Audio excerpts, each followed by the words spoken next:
اومد پیش آش حسن علی نخودکی رحمت الله علیه، یه جوونه اومد گفت آقا پول میخوام، پول هم حلال باشه هم زیاد، چیکار کنم؟ آش حسن علی بهش گفت پول خوب.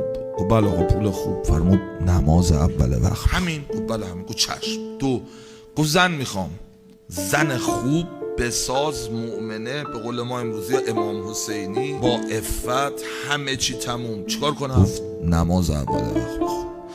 گفت آقا دوست دارم برم حج، دوست دارم برم مکه، تو جوونی هم برم، چیکار کنم؟